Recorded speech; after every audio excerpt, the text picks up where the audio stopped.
Hello Pisces, this is Inspire 2016 with your weekly tarot reading for the week commencing the 24th of July until the 31st of July 2023. The first card for you is representing, how do you feel about yourself? Your card is the Four of Pentacles. You are very conservative about money and are not inclined to gamble in financial matters. You are very protective of what you have accumulated over time, and slowly and steadily you increase your net worth through saving money and safe investments. You are self-sufficient both financially and emotionally, as you often equate money with emotional security. This card also indicates possessiveness, greed, and an overly cautious approach to life. You may be afraid to take risks, both financially and emotionally, for fear of losing everything that you have attained so far. As a result, you may be vaguely unhappy and unfulfilled. Deep down you are starting to realize that you have sold out for a conservative and overly safe approach to life. Thus, the Four of Pentacles indicates one of the dangers of prosperity, the temptation to value money far above its real worth. If wealth and financial success lead to a miserly or penny-pinching attitude, then you have found yourself in a narrow-minded state where nothing is perceived to have any significant value other than money. This attitude is an expression of extreme attachment to the material things of the world and is unhealthy in the long term. Sometimes, the Four of Pentacles can indicate an inflexible attitude that is resistant to change. You have already established a way of living that now works for you, so why change? Change appears to be a threat to your certainty, safety, and security, and may place you at risk of losing all that is important to you.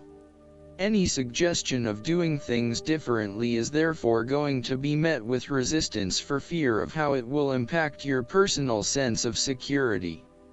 Thus, you are more likely to favor tradition and tried and tested ways of doing things, rather than taking any risks at this point. The second card for you is representing, what do you want most right now? Your card is the Six of Swords.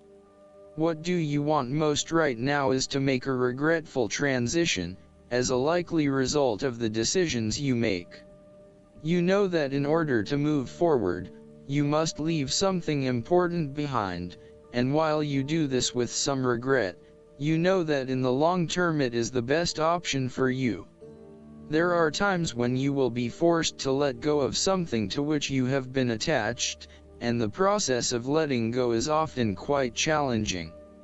However, the sadness of your loss will soon be replaced by greater clarity, bringing about a renewed acceptance of change.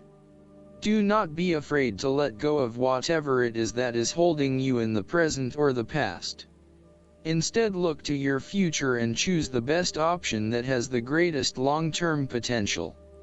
There are going to be some hard decisions and some compromises that you will need to make, but this is ultimately a rite of passage that will take you into a new phase of your life. You need to realize that you are now headed towards a much better position in life. You have endured, or are currently enduring, a difficult life transition, but as a result, you will be more able to deal with what may come. Do not dwell on the past or what you have left behind. Instead, use this as an opportunity for changing your beliefs about yourself, moving away from whom you used to be and towards whom you really want to be. Sometimes the only way to solve life's problems is to leave them behind you and go somewhere new to start over. While it may feel as though you are giving up or being a coward, escape is often the only approach left when all others have failed. The important thing now is that you chart a new course that will lead to greater happiness and joy. The Six of Swords also shows the need to draw upon a state of mental clarity, logic, and objectivity in order to examine where you have been and where you are going. This mental clarity will also serve to smooth the way ahead, and make the passage from negative to positive as peaceful as possible. You can use your intuition to guide you through easy situations and call upon your impartial and analytical nature when it is needed for a more complex decision. The third card for you is representing your fears. Your card is the Seven of Pentacles. You are afraid that your efforts may be scattered at this time, and you are starting to question whether or not you are investing in the right areas. You may be outlaying some initial money on things that will not actually deliver results. So, the opportunity here is to examine your current and planned investments, both financial and time, and make sure that you are going to see a return on those investments. Use a prioritization system to ensure that you do not waste time and money on areas that will not deliver results. Similarly, the Seven of Pentacles indicates that even though you may continue to invest a lot of energy into a specific situation, you may not reap the rewards you are looking for. As such, this card calls on you to prioritize your activities very carefully. You need to do a cost-benefit analysis on the major tasks involved to bring your project to fruition, as there are certainly a number of tasks that are currently taking a lot of your time and energy but are not bearing the rewards you are seeking. Take stock of what you still need to do and focus only on those things that will get you to where you want to be. You may find that there are a lot of things that you get involved in that are just not value-add. For example, email and meetings are huge time wasters if not used effectively. Try to get down to the 20% of tasks that deliver 80% of the value, and focus on these, rather than investing your time in tasks that do not deliver any results. As a key strength, the Seven of Pentacles can indicate that you know when to stop investing in something when you are seeing little return. Some people are inclined to keep persevering at something, even if it is not working out, just because they have already invested a lot of time, energy, or money into it. However, you are very good at identifying when a situation is no longer delivering you any value and knowing when to pack it in and try something else. In a relationship reading, the Seven of Pentacles indicates that you have been working very hard on laying the foundations for your relationship, but now, for some reason, you are concerned that you are going to lose all of that. You may also be feeling frustrated that the relationship is not progressing or growing as quickly as you had hoped, particularly given that you have put in so much time and energy. Sometimes you can pour your heart and soul into something, but it does not always mean that there will be results. You may come to the realization that it just is not worth your time, and no matter how much you try, the relationship is going to continue to hit roadblocks. The fourth card for you is representing what is going for you. Your card is the Six of Pentacles. You are about to receive a loan or give a financial assistance to those in need. Now that you have lived through the darkness long enough to see the inner light, it is time to help others who are not so fortunate. Consider giving to charity or reaching out a helping hand to someone who needs your support. The generosity of the Six does not limit itself to money and material things. Giving of your time or your wisdom is often just as spiritually fulfilling as giving away money or gifts, and the intangible gift of your presence is received just as well, if not better. You may also be inclined to make a loan to someone, on the premise that they will eventually pay you back once they are back on their feet. This is a loan built on trust and good faith, knowing that if you give something away, it will come back to you. Remember, though, that this is more about a short-term fix and not a sustainable solution towards self-sufficiency. So, think about how you can financially support your family or friends in a way that encourages them to stand on their own 2 feet eventually. If you are the beggars in the Six of Pentacles, then you may be the recipient of someone else's charitable activities. This will help you to get back on your feet and to eventually repay the charitable organization or individual, either with your time or your restored wealth. You will also need to identify ways in which you can become more self-sufficient in the long run. The risk of accepting charity is that you become dependent on it and cannot look after yourself. Be mindful that you are not becoming submissive or noticeably desperate as a result of the charity that someone else is providing you. The fifth card for you is representing what is going against you. Your card is the Queen of Pentacles. You are afraid and feeling worried about whether you can be financially independent, while also still maintaining your family connections. You may be concerned that if you invest in your career or financial well-being, you might not have enough energy to invest in your family. Sometimes, you just cannot do everything and you will need to make some choices. You are also becoming very consumed in your work. You may be placing your career before your family or your relationships, and this is having a detrimental impact.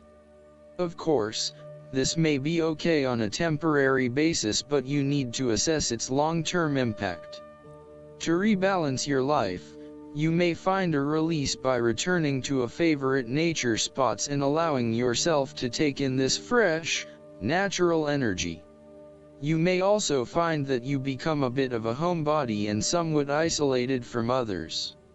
If so, you need to fight this urge and keep in touch with your friends and family, as they will be a great help and support to you. At times, the Queen of Pentacles may suggest that your tendency to mother those you care about is actually becoming more like smothering. Your intentions are good in that you love to cook, clean, nurture and care for those around you, but there may be a point at which you need to let others be accountable for their own upkeep.